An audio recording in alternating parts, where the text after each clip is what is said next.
Hi, my name is Brian Connors. I'm putting a description on here with some of the details, but I can't really include them all because I've told a judge that I wouldn't tell anybody about this. And when I said that, the prosecution said that they would let me go. But I was in Saint Augustine on March the 5th, 2005, wearing a t-shirt that says "No Excuse for Abuse" slogan on it. It's an anti-child abuse t-shirt. I had gotten it from the Alpha Omega Miracle Center booth that was at the entrance to the Kmart that I was going into, and I picked it up for $10. Well, I was wearing it on the street corner, and while I was doing that, some police officers came up to me.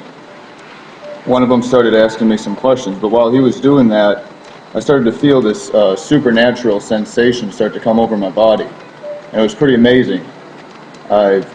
I was out there because I'd opened the Bible that morning and I read that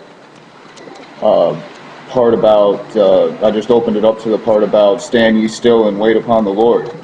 So that's what I was doing. I figured, well, maybe this applies to this t-shirt I just got. And since I was involved in a situation where I've been told about a case of child abuse, I thought maybe it applied to that t-shirt, and I went out in the corner of US 1 and 312 wearing it. It was raining, but I read that part as soon as I opened the Bible that morning, so that's what I did.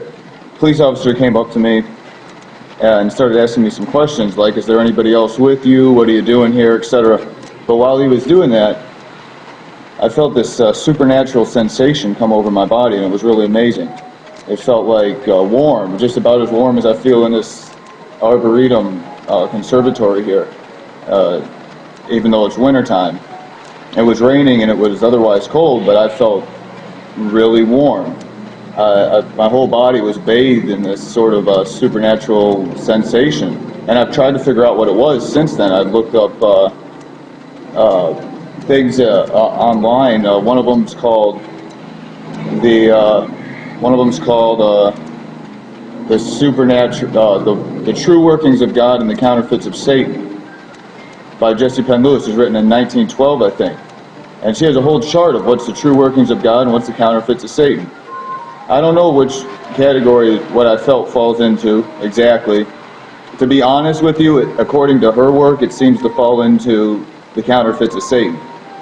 But in any event, it came on extremely strongly. When I look back on it, and I wonder if I knew what I was dealing with, I wonder if I was actually almost ready to be struck by lightning. But after thinking about it, I realized that wasn't the case.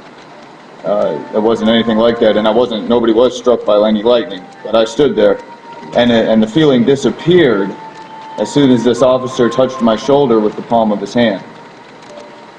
Then they took me to jail. So, like I said, I don't know what this feeling was about. And I got out of jail the next day when I told the judge that I wouldn't tell anybody anything about what happened. But I do feel it's my civic duty to do so, because even though I said in court that I wouldn't, I'm not going to give all the details, but I do have to make people aware of what happened, so I'm including a description of that.